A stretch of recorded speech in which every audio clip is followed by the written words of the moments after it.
when I was asked to speak, I started on confidence and giving your children self-worth and making them feel special. I started writing notes, so excuse my lots of yellow paper because I just kept on thinking there's so many points and so many important things, so I just kept on jotting notes I'm going to be looking through. But before we get into how we give our children that gift of confidence and that gift of feeling good about themselves, when you look in the Torah, it's very interesting. It talks about about education. Only 3 places does it mention education.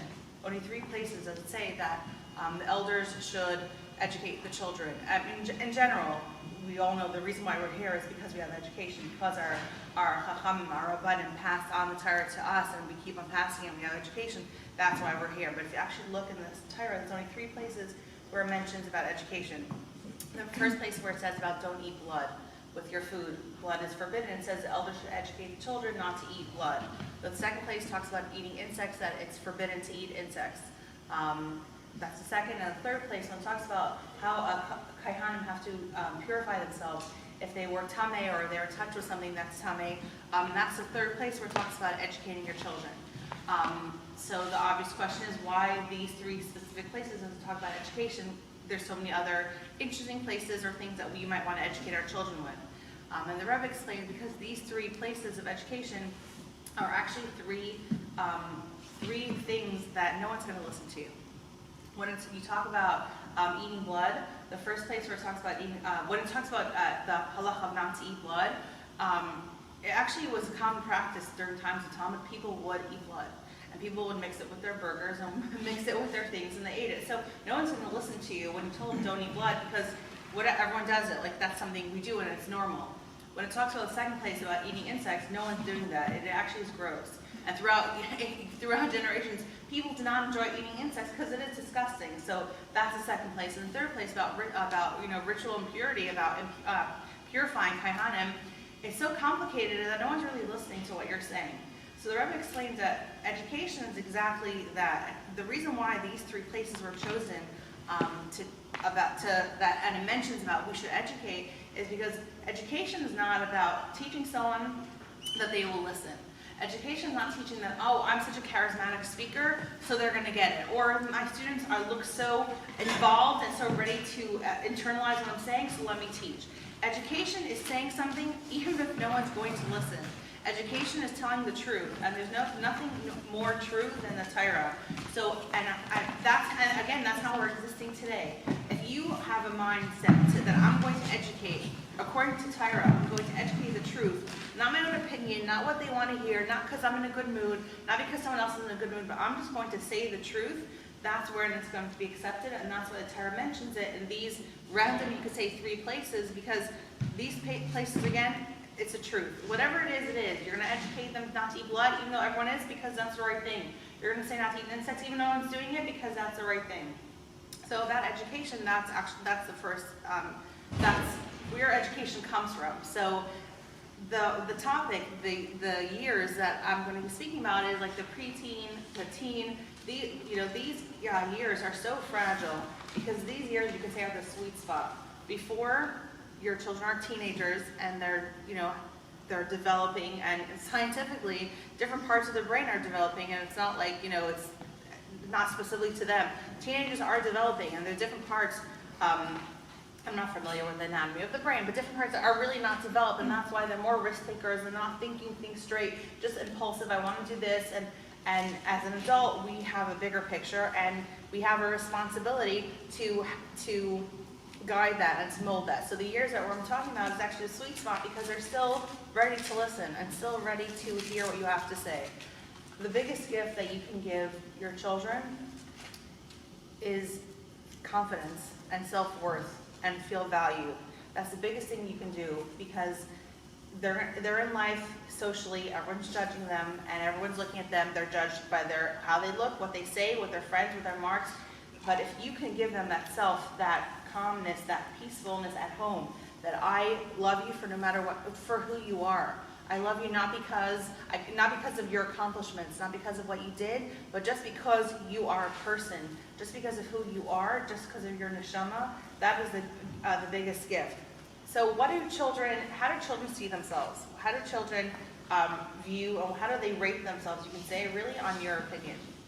your opinion is what actually molds a child. A child will think they're successful because you told them you're successful. They're successful. A child will think that they are worthy of something, or they're talented because you told them that they're talented and they're worthy. So their opinion of themselves at this age is what you told them, what you give them. Not necessarily actually what you said. Sometimes it's just like an eyebrow raise, like, you know, or like a smirk, or just an action, like an emotion. Their opinion is what is how they see themselves. And the big, I'm saying it so many times because I see it in school. There are girls who are finding themselves, or just looking around and making friends during this age.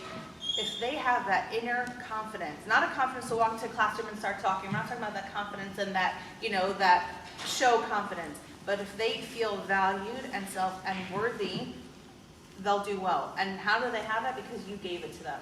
So firstly, mothers, is a big responsibility on us, because we are really molding our child. We are really giving our child that gift. It's such a responsibility on us. So let's not get so, you know, overwhelmed. We can do it. We have that power to inspire our children. We have that power to mold our children. And we're the only ones that's going to do it. And you see it in school. If a girl is walking down, you know, if she feels good about herself, she's walking differently. She's not looking over her shoulder. She's not looking what other people think. It's, you know, and I see, working in school, I see that. I see that there are girls who come with, you know, they're good. They're in a good place. And I also see that what a positive compliment or what a nice word someone says. How was your day?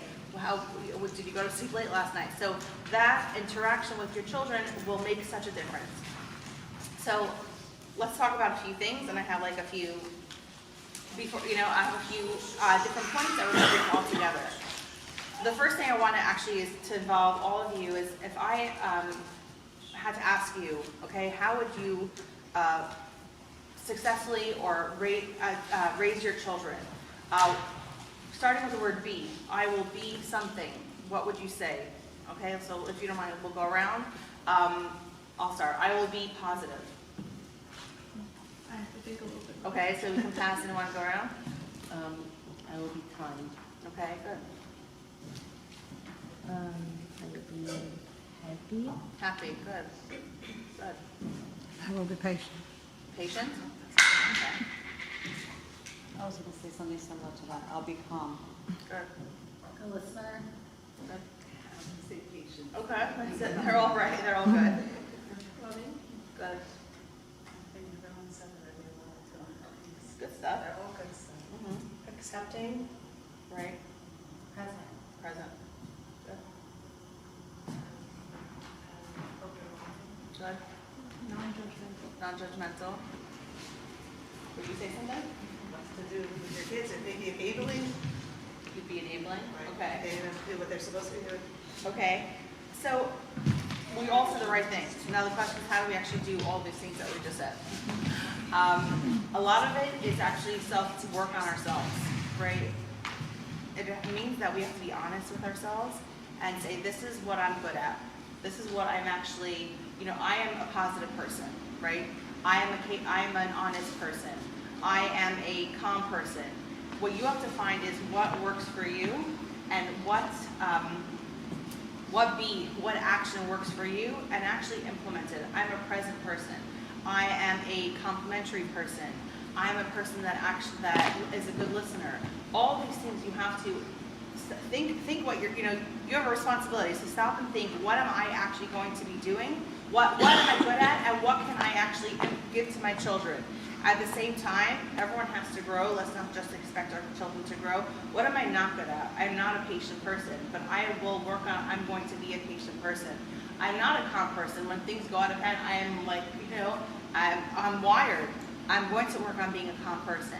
But I'm giving examples that you gave me. They're all such things. I'm like actually thinking for myself, oh, I'm not this, I'm not this, I'm not this. I should start doing this and this and this. Think of who you are as a person, what you want to give to your children. So what you have, and show that I have that. I'm a loving person. Show that I'm a loving person. And the second thing that we need to work on ourselves is, what am I not? And what do my children need? You all gave such good examples of what our girls, what our boys need, be there, okay? Be a present person, be a calm person, be a positive, be a loving, be a good listening person. To be real is one amazing thing that you can show your children. One time I went to like a parenting class. I was listening. I remember someone said to be honest. Don't make yourself that I am perfect. I am like such a good person, right? I'm your mother, so like I know all the answers, and I'm always in a good mood, and I'm always. That's not real. When you're an honest person and you show that honest side with your children, that's what like hooks them. And I tried that once. One of my children were upset. Before I spoke, I said I'm not going to speak about my children because then that's always it's insulting. Or one child would say so I'm going to try not to speak about my children. But you know what? This is personal because I'm a work in progress and they're a work in progress. So I might speak about my children. Please don't try to see which one's which. So just if you meet them on the streets, don't say hi. But she said something. She had a hard time in school, and I said, I would have a hard time too, or that happened to me as well. And all of a sudden, I looked like a normal person, and someone that she can relate to, and not that, oh, well, you should have done this, me giving advice because like I'm in charge and like I should know all the answers. I don't know the answers. And then I remember seeing that face of hers, just calmer. Like it's normal to go through this. It's normal for a friend not to be mean to you. It happens. I mean, it shouldn't happen, but it does happen. And if you show that I'm real, that I'm a person as well, and I also have emotions, and I've been through the same things. I went through the same, similar systems, you can say, and the same challenges that you had. And what the difference that your child sees is that you're human, and I can listen. So what's important is that your children know that, and that really is our goal, is that you're there for them. You're reasonable. You're a reasonable person. You're someone they can talk to, someone who's not judgmental, and that actually will help them. It will stay in their mind. It will help them in the future that you're always there, and that you're someone that you can actually communicate with. What a beautiful thing is, and the side point is to create good memories, to create happy moments. Right? We said about being happy. When your children are home, put on music. Do something that create a happy place. Not that you walk through the door, how are you, or I'm not there, or what's going on, I had such a hard day. You're telling your children, create like a happy memory, a happy moment. It doesn't mean spending money. It doesn't mean going someplace. It means being there and doing something fun. Fun. Let's say also again. Remember hearing fun is not what you like is fun. Fun is what they like is fun. Okay, I love to draw, so let's come draw, and I'm gonna draw. That's not fun.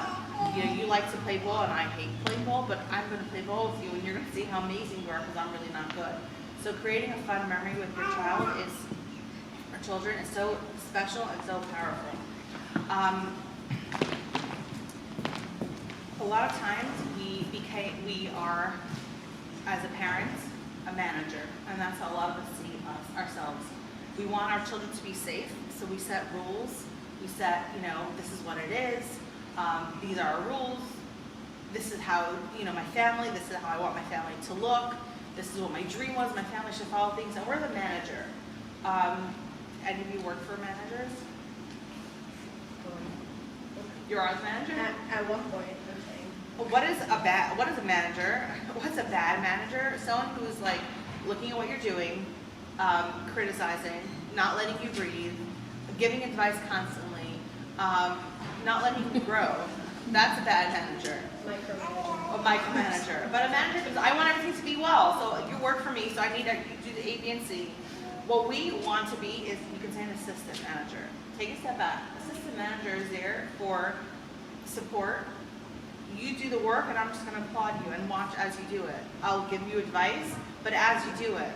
An assistant manager is not hanging over your shoulder. What are you doing? What are you doing? The mother who, can you make a phone call to the pizza shop and make the phone call right here so I can make sure that you're making the phone call well? That's nice for maybe the first time so you can show them how to make the phone call. But after, you don't have to, I don't never want to make phone calls near my mother because what if, maybe I did I sound right?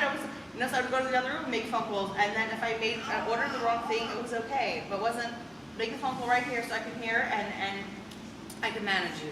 We want to be assistant manager. We want to be there for our children and watch them grow. Now, you know that growing is a process, and they need to grow, they need to develop, and they need to go through different life stages. They need to go through different life challenges, and that's the only way that they're going to survive and form their own person. You really need to take a step back. Where are you going? Where are you going? With who? How are you getting there? How are you coming back? We'll talk about how to have a conversation of where you're going, how you do want to have a conversation with your child, where you're going and who you're going with and how you're getting back, but how to have it in a less manager way. Like, sit down, tell me where you're going, what's going on. There's a whole different way. So let's talk about that. There was a young man who went to, who wrote a letter. I just read this, who called into the Rebbe to ask for his direction in life, how he should run, which direction he should go. So he called the office and Rebbe Chachkov answered, and he sent his message to Rebbe Chachkov. And Rebbe Chachkov called him back later when he had answered. I said, the Rebbe said, go to Mr. So-and-so and he will give you the answer of, which direction of your life you should take. And he stopped for a second on the phone. He said, but that person's me. Like the Rebbe said, gave my name. So he told Rebbe Chachkov that I'm sure there was a mistake. That was me. And Rebbe Chachkov said that wasn't a mistake. What the Rebbe was telling you is that look at yourself. Sit down with yourself and say, what is it what is it that I need to do? Look at your true self. Is this what's for me? Is this what's not for me? So we're going to be talking about different things to do with our children, but you need to first, we ourselves need to stop and say, who are we? Right? Are we? Let's be honest with ourselves and let's see which direction should we go. And what do we need to work on? So I just wanted to mention that point because it's so, we need to be real, okay? We need to be present. You need to be the parent that's there, that is not so busy, that's there, or when you aren't busy, but is there in the moment. Just a tip, one of my children like to talk a lot with me and like the, time, want to speak with, I want your time, want to speak with you, and I feel like I give her a lot of time. I'm always there. I'm always talking. Friday night, this, that. I'm always talking. But I still hear, but you never talk to me. And if I can mark down the hours of how many times I talk, I'm constantly talking. And then I realized that when I'm talking, we're actually, let's say if I'm cutting salads Friday night and I'm talking, I should mention, just putting those words that we're talking now. Like make it, say that, just so that she's aware that now we're talking. Because otherwise it's like, you didn't talk to me because you're cutting salads, but if you mention, define this time, we are talking, now's a good time to talk, or, it's so nice to be talking to you, use those words, we're talking now, you're going to make your child aware that, this wasn't talking time, so later it wasn't like, you never spoke to me. So it actually works. It's kind of like taking an Instagram photo. Like it happened. It happened, right? Exactly. This actually happened. Otherwise, you never speak to me, and I'm literally thinking, how much more? I have nothing else to say, but that's it. Okay, so let's talk about conversations. Okay, how to have a conversation with our children, because a conversation is the best that you can have with your child. The good old-fashioned talk with your children, that is the best thing that you can do. And starting it now at these ages, third, fourth, fifth, sixth, seventh, eighth, these ages, if you just talk and you talk and you talk, yes, it's time consuming, but just remember, tell them it's your time, but talk and talk and talk. If you establish that, talk about nothing, about whatever it is, just to listen, that you will have that conversation later on. You will have that connection that when they're 16, 17, 18, 19, 20, you will still be talking. So how do you talk? How do you have a good conversation? Okay, so that's always a good question. There are books and books of how to have a conversation, what to say, when to start, when to leave, what is the right topic. So if something that you come out of here of like, what should I do when I get home? Talk. Just talk to your children. Just talk and be there. So how to talk and what to say, there's a lot of things. So I found one interesting acronym for talking, and one lady, I actually don't remember who it was, but she made a whole thing about talking. She said it has to be brief, B-R-I-E-F. Firstly, each letter stands for something else, but secondly, because it should be brief. Once it starts getting too long, then everything else comes in. Oh, you remember 2 years ago and 5 years ago you did it? That's not the conversation. Is brief, it's short, and there's a point to it. So, any suggestions? If you sat down to talk with your child, what would you a suggestion? How do you think it should run? Let's start this way. I'm still working at it. Okay. I'll be honest with you. No problem. Okay. Any suggestions? That's a good question, right? How was your day? It's not always what you want to say, it's what the child gets what the child When Okay. you say, how was your day, I always feel like that's the worst question I Okay. ask sometimes. Or sometimes they don't stop. Right. Okay. So, What would you say? I mean, I just started doing this because somebody mentioned it to me, like, I'll say something about my day, like, oh, today I got stuck on the train or whatever, it was crazy. How about you, how was your day? Oh, Brian. And then, Right. yeah. I skipped you. Sorry. It's okay. No pressure. Like, this has to be a talk or a Right. good talk. Very Right. like low key, Right. no agendas. when I do bed prep, usually then it works. The conversation. Of course. But Oh, yes. And they're You hungry. didn't sit with me, Right, right? I'm thirsty. And yeah, I want to hear about your day. Then all of a sudden, what would you say? Honestly, my kids actually don't act like when they play about with each other and they're reading, they don't necessarily come over to talk to me. But they, for example, they want to learn with me from Fidel. So they ask me, when they want to learn with me from Fidel, and it's they're starting to learn from Fidel, they suddenly start talking to me about a lot of things that happen during the day. And it was a subject, they could really speak for a lot. So I'm trying to figure out the joy of life because, like, to be focused on the time because then all of a sudden they're going to go in and then the next 2 months they're going to spend all this time talking. But it's funny because it actually happens with each one of them. Both very nice. Go ahead. What would you say? That's like, what was the best part of your day? Like, what do you enjoy most of the day? Just focus on positive. I feel like other things will happen, probably. Right. Kind of like the bring out the best of the Right. Right. What would you say? Usually when I like sit down with them to do like homework and they start talking, Okay. they're Yeah. Very nice. yeah.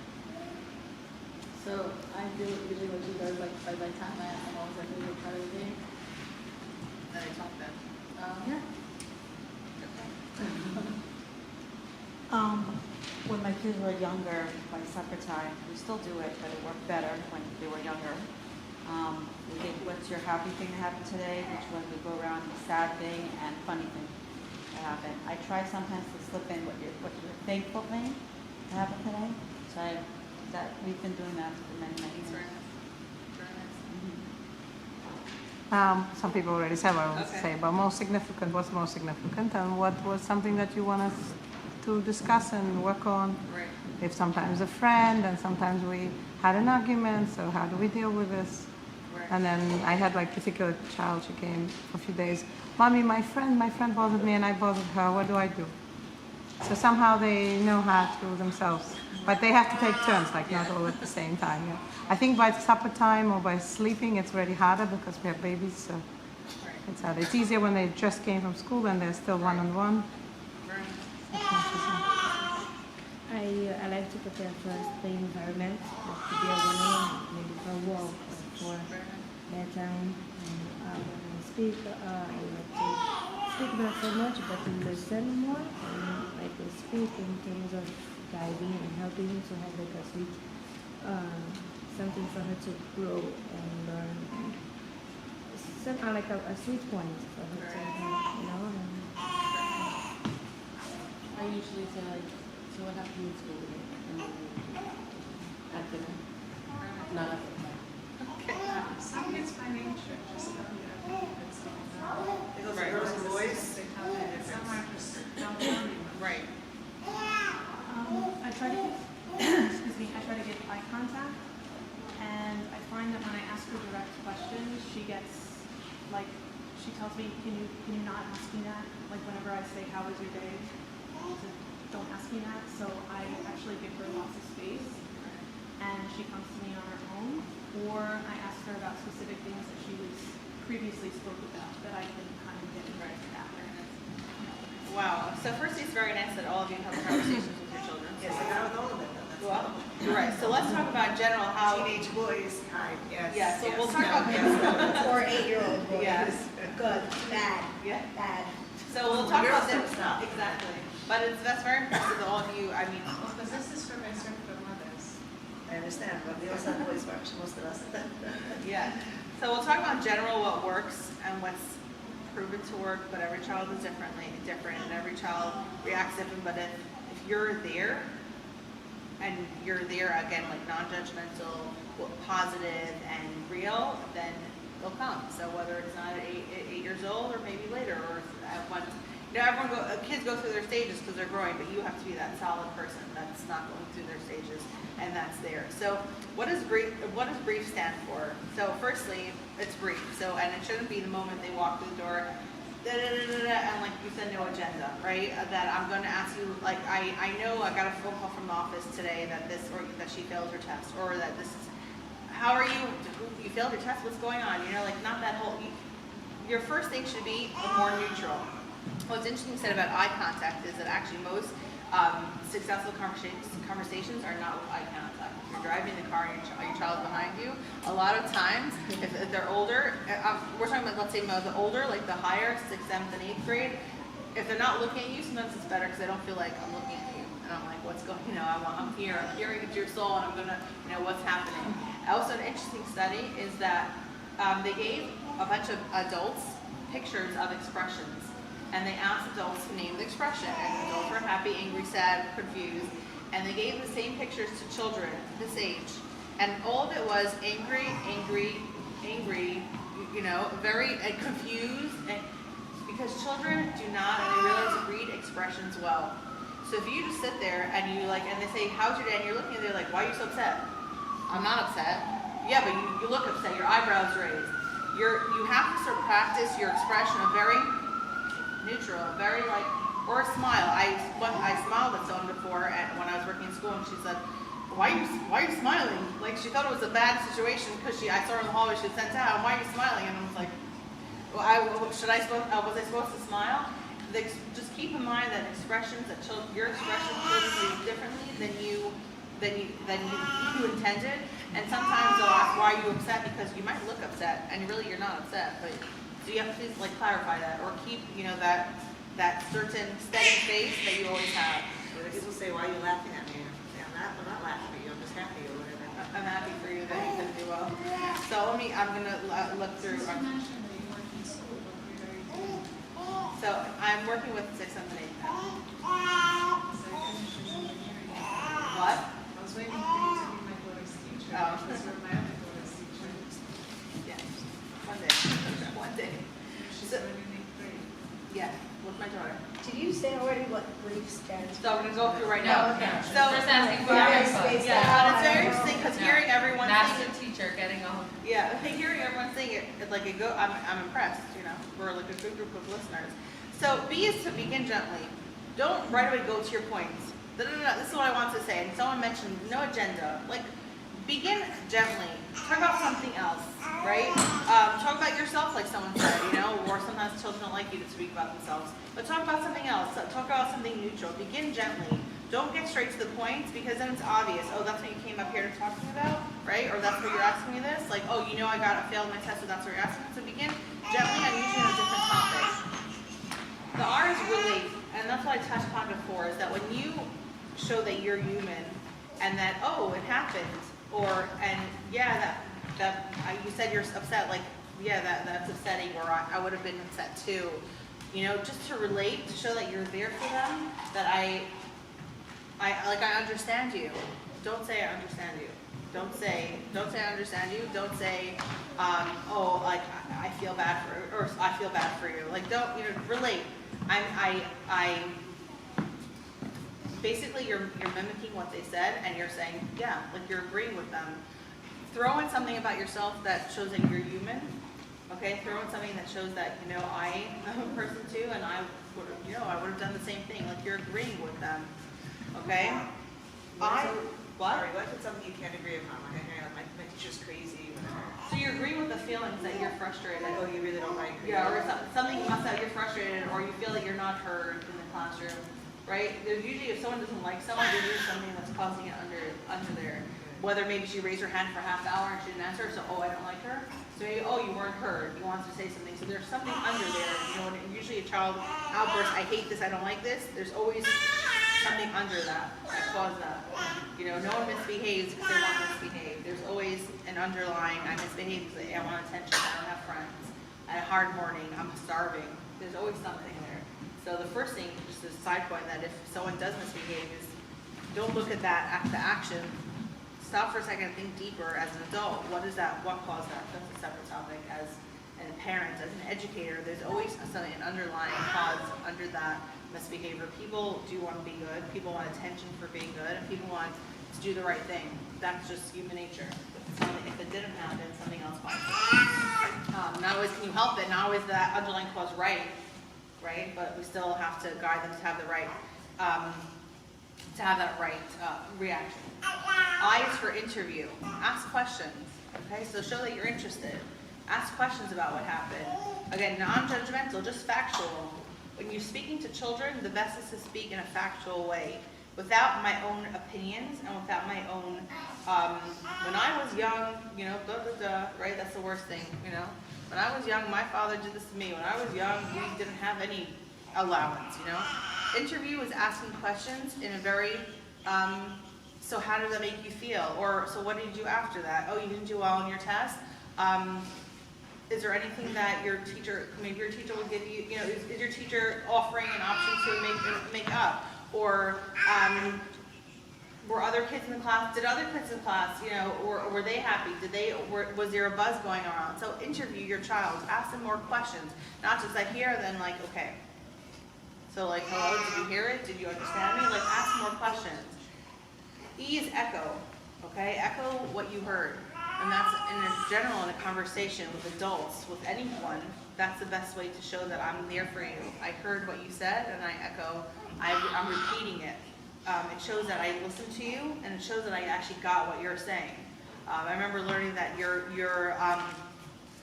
physical expressions, right, and your emotions makes people want to hear. If you go to talk to someone and your hands are like this, firstly, they're probably going to mirror yours, and their hands are also going to go like that, but you're also showing that you're not open for conversation. So when you echo something, you're showing that I heard what you said, I'm present in your conversation, and it's always good to use like similar words and just to change it around, right? And so echo to show that you're aware, I know what you said, and I'm here. The last thing is feedback. Okay, feedback would be, what do you think we should do? What do you think you're going to do? Or how would you react differently? Like, this happened, then she didn't share my snack, I was so upset, you know, a whole thing, and now I'm angry. Feedback is, what do you think we should do? Or feedback is, what's your plan? Give a suggestion in their hands. Although sometimes, as a mother, if they're younger children, you actually have to give them the feedback. Like, you know, these are the rules of the house. You do have to, you know, we're not stepping back. Parenting is not like either or. Either I'm rules, or I'm, you know, stepping back and do whatever you want, and I'm just going to be like on the side cheering you on. No, you do have to be there, but you have to be there and let them grow at the same time. A conversation, and why after brief, when you finish all these things, change to something else. Switch to a different topic. Don't then continue and chew it over. After you finish your conversation, then go to something else. Oh, do you know what I'm making for supper? Oh, you know, we're planning on doing this. Oh, and even say something about yourself. Oh, you know, like you said, I did this today. What are you doing, right? So after you finish your conversation, then right away switch to something else. Show that it's not like we talk about it, and we're not going to sit there and chew it over. So it's brief because you go in with an introduction to something else. You don't just right away start with what you want to talk about. You speak about it, and then you leave. Okay? And you leave by talking about something else, and talking about something completely different and completely like neutral, completely hard, that will really change your mind. Now it's interesting, sometimes girls or boys don't want to feel that you are over their back and like, oh, I want to talk to you, I want to talk to you. They want to talk on their time. So you can ask, I'd love to chat with you. When's a good time for you? Right when they come in from school, for some kids, it's a great time to talk, and for some children, it's a terrible time to talk. I need to decompress, I need to compose, I need to sit down, I need to eat, I need to go to my room, I need to read, I need to go on the computer for 10 minutes, I need to, do something else. See what works for your child, and don't impose, oh, I want to talk right now, so now, or I was planning on making supper later, so let's talk now. You need to feel when is good for your child to talk, and then use that time to talk. So I'm giving mothers a lot of different work that we need to do. Again, motherhood is hard, okay? And it's going to take our kishkas out, and we're really going to and turn us around. But we're in for it, and it's the reward that we're going to get. There's a story that I heard from my father, from my grandfather, that my great grandfather said, and I say it, and I feel like it connects to everything that it connects to everything. When you're talking about Rabbeim, it connects to Rebbe. But I'm going to say the story here because I love that story, and I'm probably, if you've heard it from me before, I don't know when, but I'll say it again because it just makes, that's the first thing that comes to mind. When the Alter Rebbe in Tanya, I didn't write down which parak, but if you would like, I'll share the parak after.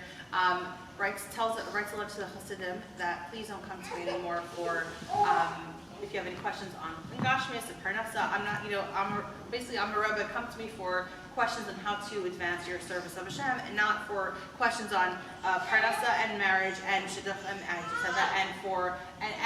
anything else. Come for me for Ruchnias things, not for Gashmias things. So after the Alter Rebbe wrote that, you see that Hasidim still came for brachas, and the Alter Rebbe still gave brachas. So what was that whole letter about? Don't come, but no one listened, and the Alter Rebbe himself gave brachas. Like, what was that? So my great grandfather would always tell a story. He was one of the Hasidim. He lived till 106, and he was a Tamim in Temple Tmimim, and he learned. So he lived during times of Rebbe Rashab, the Beit Rebbe and the Rebbe, and he would tell the story that Hasidim during his time would talk about what does that mean.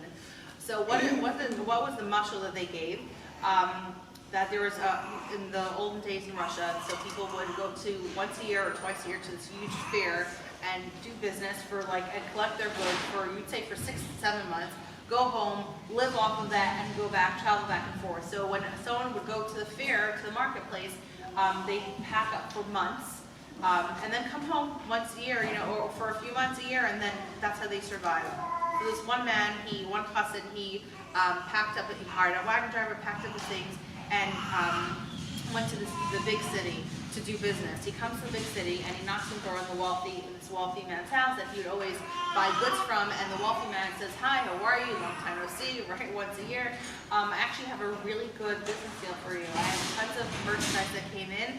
I will give you all of it, and you're done." And the chassid says, "Oh wow, okay, thank you." And he buys all these goods, and then he's thinking to himself, "I'm done here. I don't have to be here for 6, 7 months. I can just go home. I basically did business in 5 minutes. I'm done." So he rushes to his wagon driver and says, "We can leave. We can go home." And his wagon driver's like, "What are you talking about?" I'm like, "I'm not ready. I was prepared to sit here and to settle and to be here." So the chassid's like, "Hello, there's no point. Let's go home." The wagon driver says, "There's one issue. We can pack our bags, but I don't have any grease for the wagons. We're not going to make it. We need grease," and in Russian the word is muzh. We need muzh and grease for our wheels, and then we can go. It's already in the evening, and there's no one that sells grease during the evening. No, 24-hour place. And so the chassid says, "You know what? Go ask my wealthy friend. He for sure in his stable has an extra bucket of muzh, and go ask him for this grease, and you'll come. We'll use it." So the wagon driver knocks on this wealthy man's house. The butler opens and says, "Can I help you?" He says, "I'm here to get some muzh." And the butler's like, "Sorry, wrong address. This is a private home. We don't sell grease." And the wagon driver persisted. My boss told me I should come here. The wealthy man comes down, hears the commotion, comes down and says, "What are you here for?" He said, "Oh, I work for so-and-so, and he told me to get grease here." So the wealthy man says, "Oh, you work for him? Of course, yeah, he's my friend." He tells his butler, "Please give him some grease." So the wagon driver gets grease, and he goes to the stable, oils his wheels, and he's ready to go. There's another wagon driver sitting there, and he says, "Hey, how do you get some grease?" So the first wagon driver says, I went to the so-and-so's house and he gave it to me, and they leave. The second wagon driver says, I also need grease. Who's open at this hour? And he goes to the wealthy man's house and says, knocks on the door, says, I'd like to get some grease. And the butler's like, hello, this is not a place for grease. Like, what are you coming here for? And he makes a whole commotion. You're selling, you gave it to that guy, you're not giving it to me. Like, why discriminating? Why this? You know, you're racist. You know, then why are you giving it to him, not to me? And the wealthy man comes down and says, what's a commotion again? And this wagon driver says, I need grease, and you gave it to someone else. Why don't you give it to me as well? So the wealthy man says, who are you? Who are you? And he tells his name. He says, the other wagon driver worked for me. He worked for the person who I did business with for years, who I've been speaking to, who I have a relationship with. Okay, so in the middle of the night, I gave him grease. That makes sense. You, who are you? Like, what? I don't owe you anything. That is end of mushal, and that mushal is always used for a Rebbe. When you have a Rebbe and you have a connection with the Rebbe, then you have the chutzpah to say, not the chutzpah, but you can say, you feel more comfortable. Can I have parnasa? Can I have health? Can I have this? If you just come and say, like, here I am, I don't know you, and I have no relation, I don't listen to what you say, but here I am, it's a different connection. And that is a nice story and a nice mushal of having connection with the Rebbe and actually, following up, and not just, I'm the Rebbe, I'm here for a bracha, I'm here for something. But that story I also see and apply, and I try to apply to myself. You can't demand from your children, and you can't ask for your children, and you can't say you should be like this, why not this, why not that, if you're not present for them, if you're not there for them, if you don't have a relationship. If you have a relationship with your child, then you can say, this should be done, this should not be done, this is what we do. If you're not, and you just come, this is the rules of our house, and in my house we don't do this, and you should be talking now, and at the supper table we do this. But if there's no relationship, how are you, how's your day, kind words. If there's no relationship, then there's no connection. Then who are you to ask me for grease? Like, what, you're telling me what to do? So right now, at a certain age, there's like, yeah, I'm following along, you're my mother, I say, but as children grow up, they do develop their own opinions. And they do, who has teenagers here, older than 14, 15, 16, they have their own things and they have own things what to say. If you have a relationship with them, I'm here for you, I'm a reliable person that you can talk to. I'm not judgmental, I give good advice when you want it, I'm here. If you have that, then what you're giving your children is you, a present, I'm here, and they will always come to you. That's huge if you're there for them. Another thing that was I try to practice, and that's why I'm sharing with you, notice and give a compliment every single day to every one of your children. It works for spouses too, by the way, okay? So anything, just to notice, you put your shoes on the side, you're smiling, you're playing with your younger sibling. A compliment, thanks so much for helping, even if you ask them to help, but thanks so much. If you give a compliment or a positive word that you know, something that you notice every single day, the difference is tremendous, and you can try it. 1 week's worth, try it at home, right? Try this one at home. The difference that you will see is that firstly, you become a more positive person, and you become a more noticeable person, that you notice things. And that's something that, as a person, it's good to grow, that you notice the good in other people. The second thing is what you're going to create is that they'll mimic you, and they'll also notice the positive things. They might say, Ma, thank you so much for making supper. After that, they will reflect what you said, because you're always, thank you, I noticed this, thank you, wow, good for you. They're going to mimic that, and then also makes them feel good. So that's also something. Okay.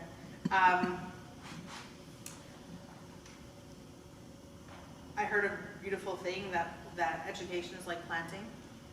Okay, you're going to work hard, and you're going to work hard, and things don't grow right away. So don't get discouraged. Okay, if you're planting and you're sowing and you're constantly taking care, you might not see the immediate reaction of, you're my mother, I love you so much, and you're always there. You might not see that. But if you're just keep on planting and keep on digging that attitude and digging that positivity, you're going to see beautiful rewards. Okay, so I think, Question about this yeah. brief, it's only when you want to discuss something specific, right? A regular conversation, right? No, somebody just in general, in general, if you want to have a conversation, well, firstly, start with something general, right? Right. Something What not, if I have nothing on my agenda, I just want to have a connection with the kid? there's always something, there's always going to be a conversation that you want to, what you want to echo. It could be a regular nothing, right? But listen to what they said, right? Relate, oh yeah. It could be nothing. I went to school today, oh yes. I remember school, whatever. There's always something. Every conversation should be It's a great. way of active listening. Yeah, exactly. When you say brief. If they go on and on and on, So you have to know how to end the conversation also in the way that, I love chatting, then. like something to be like, okay, the baby's crying, I really need to go, so how do I, oh, mommy, you don't listen, blah, blah, blah. This So is firstly, happening. if you start the conversation with knowing that you're letting them know you're listening, so they don't, often 20 minutes by and then your baby cries, they know that you've been listening. So like not just, be active then, and they know that you're listening. And then you could say, would you like, invite them to come with you to the baby, so they're not gonna come in. But, right, but I'm saying, and, Want to help me change the diaper? right, so then they'll exit themselves. That's what I think, whenever I nurse, all of a sudden, everybody comes to tell me their stories, I'm like, Right. So that's something if you'd like to set your own boundaries, like, this is what I'm doing now, and give them suggestions of other things that they can do while you're feeding the baby, like, while I'm feeding, you do this, and I'm watching you, and I want to see how you're playing, so that's something that you can do, like, be clear of what you want, them to do while you're I taking your guess I know time. I'm sitting for a while, I'll be able to listen. So then it doesn't work for you, if it works, listen, so then that's a good time. Mention that you're listening. Sorry, you're gonna say something. I was just saying, what do you mean, what do you have in mind when you say brief? What's your time frame? What does brief mean? It really depends on you and your schedule.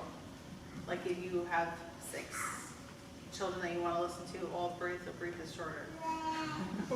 There's one person that could be saying it up to you. Smaller slices. Yeah. I always worry with so many kids, to find myself, for everyone, will they be okay? They will, number one, they'll be okay. Because if you're there, they'll be okay. Number 2 is, so set a schedule for yourself. I know last time I took my daughter out for lunch, and next time I'm going to take this one out. I'm going to go for a walk with that person. There's always, I have the expensive child, the needy child, you can label your kids. This one I have to buy prizes for, this one I have to take out, this one I have to just talk, right? So love languages. What? Love Yeah, languages. get to know which one, and then make yourself a schedule. Thank you so much. Sure. Thank you very much. I had a question, after the feedback part, you mentioned that right away switch to a different topic. Is that specifically because you don't want to end with this, that they're still stewing in their mind, even if they're not, let's say you say I have to go. Right. After that, then is. So it's not that I have to go, talk about something else. The reason why is because sometimes on topic, if you left a message, you spoke about it, if you keep on talking about it, you can chew it over. Let's say you stop right after the feedback, is that not? So you shouldn't stop the conversation right after the feedback, because then you're left okay, thank you very much, in the lecture, you told me what to do, and walked away. Talk about something else after. They can end up with another minute of something else. Right. Oh, I just saw this as walking home from school, I found this so interesting, do you? Something like that, because otherwise it's left hanging, left with a mustard, oh, I heard, she told me what to do, and then she walked away. And then continue. And the reason why is because you don't want the whole, you remember last year when I was a kid, this happened, or 2 years ago, this didn't work for you, they don't care. I heard, we talked about it and we move on. You might want to sit and schmooze, but maybe kids don't usually want to sit and schmooze about what's happening. How do you draw the line in terms of when you said earlier micromanaging, or you have to be there for your kid and you have to tell them what's right and wrong, and to a certain extent they are, you have to teach them to be responsible for their actions. And Right. sometimes that means in a way not being there for them, so they can have more natural consequences. Right. So speaking from my personality, I'm more of an anxious person, so I do tend to be on top of her, for example, with homework or with other things. So I'm trying not to do that. Right. So how do you, I don't know, maybe it doesn't really have an answer, but. So firstly, what I found is I'm very honest I'm very punctual. I like to be very on time. And if I'm not, which does happen because life, I get nervous. And sometimes I'm waiting for my kids, like I'm the mother that's there first before the kids. I'll get dressed faster than all my kids together and I'm there. And what I realized is that if I tell them I have to be punctual and it makes me nervous. So they know what to expect. I'm honest that I'm punctual and I'm honest that I get anxious about it. So they know, but they're more accepting of it. And they know of it. So it doesn't make them as nervous if I'm nervous because we have to go to a wedding, we have to go. It's like they know that this is something that I struggle with, that I'm very punctual and I get nervous if no one's on time. So they know about it and it doesn't like bother them. It doesn't get them in a bad mood. It might just keep me in a bad mood, but it doesn't. So firstly, you can discussing how homework is so important to me, like I was like that, and excuse and say maybe it wasn't, maybe it wasn't, it made me nervous, so I guess maybe it wasn't so good that it made me nervous because maybe I should have been more relaxed about homework. How do you find doing homework? Like have the conversation, like is homework, do you feel stressing when you do homework? Is it a lot of homework? Or when's a good time to do homework? Have a conversation of what is important to you so they feel that it's important to you. And then from there you can see what the reaction is. Like, well, I don't really care about homework. Like, whoa, that's much better, healthier attitude, but we need it. Part of school is doing homework, so how do you think you can do it? Do you want me to remind you to do homework every day? Because like I couldn't remind you every 5 minutes to do homework, but do you want me to do it? Like I'm just thinking what I would do. Like study for Chidon, like I'm constantly reminding, but then I'm like maybe I shouldn't remind. Maybe I'll remind every other day. So think of what is good about being honest and yourself. Know that this is what type of person I am. I can't give that to my kids. But I can be honest that this is what I am, and then so they know and expect it. After having a certain amount of kids already in school, going through school with my first kid, I wanted very much she should always do homework and follow the rules. But I've learned that homework is one thing which I cannot have any control over. It's between my child and the teacher.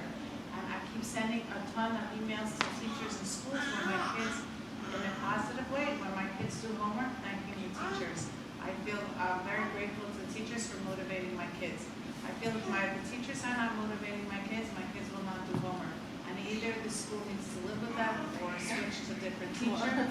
But I cannot get between the teacher and my kid. This is something. That's good for you that you step back. No, I think I would still be like, between the kid and the teacher.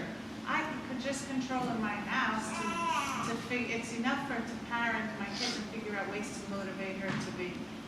To follow tznius and mitzvahs and things in the house and helping at home. But how can I motivate my child if my child is not self-motivated from the teacher? It's kind of, and it's also my teacher. My child is in the classroom and doesn't know the work. They're not going to be motivated to review at home. right.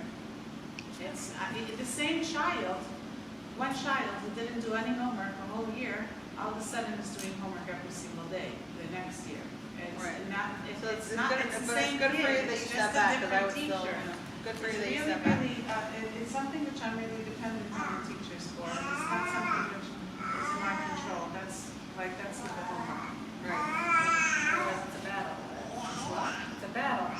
No, I want a good relationship with my child. I'll tell the teacher right away my child is not motivated to get homework. Or my child is motivated. Or I ask, and I try to get that the school should give me teachers that do not give homework. I'm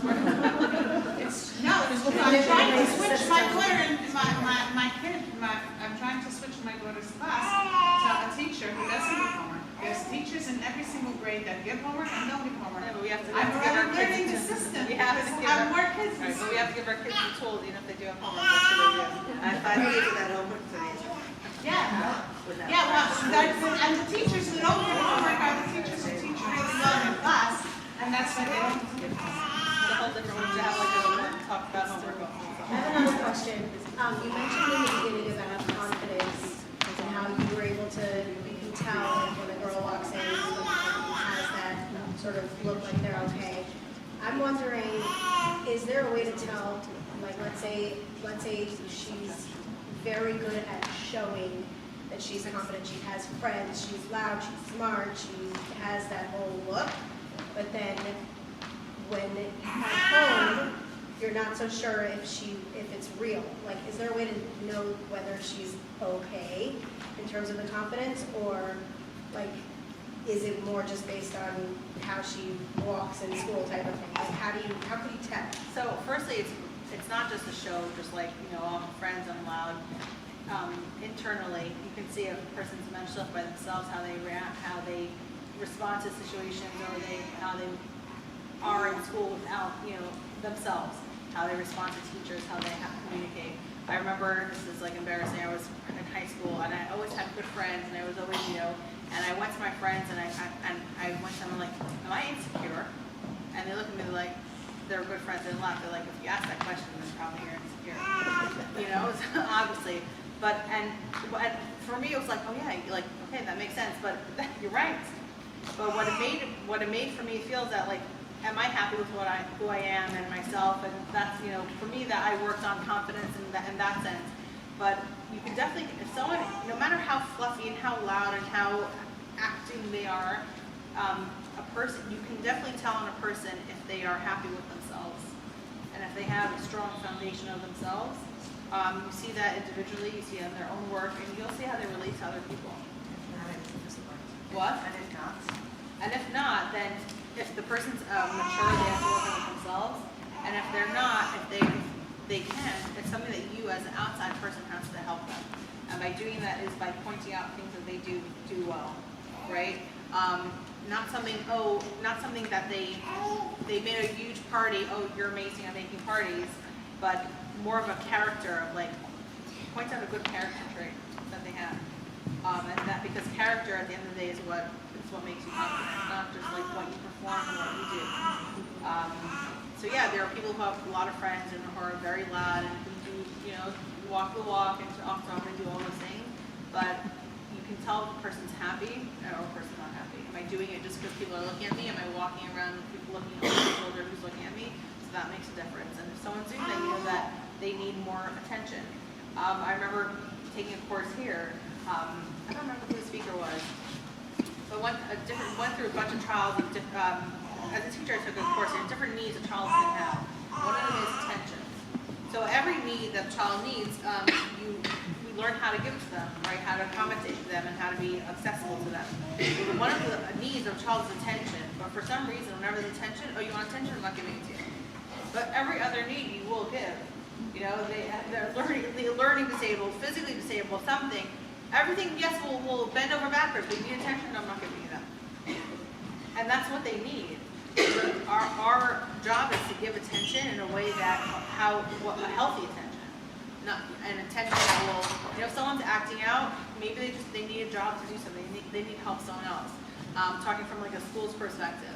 If your child acts out or says something to you, or they need your attention a different way. They need your attention, that's what they're asking for. A child, every reaction is calling for a conversation. Whether it's a conversation of just like, it's just a positive conversation, or it's a conversation that you need to teach them something, but every reaction is, it causes for an interaction. So that's something that we have to do. That's something that we have to, as parents, give them that, that solid home, and then so that they can go out and then think other things. Yeah. Through having a conversation with one of my kids, I realized that even if they have confidence at home, when they get compliments from teachers, or when they see teachers that give them like a good feeling, that also makes such a big 100%, difference. 100%. So let's say you have teachers that are smiling at certain kids and like giving them all of the attention because they for some reason have a good connection to those kids, but to other kids, they just don't have that kind of relationship. That girl in the class will feel like, I also want that teacher to give me that smile. So even if they come into class with all the confidence from the house, it's still something very, very special when a teacher is going to give them just a smile or that was nice. 100%. And so some teachers focus their attention to different girls because of different reasons, that they think they need to give attention to certain girls or whatever the reasons are. But I feel like every child really, maybe not every child, but I think most children want that, want that child, that want that attention from the teacher too. Right. Not only the parent, 100%. not only the mother or father. They want that teacher to really like, Yeah. I'm proud of you. They feel good about that too. Yeah, I think it's important.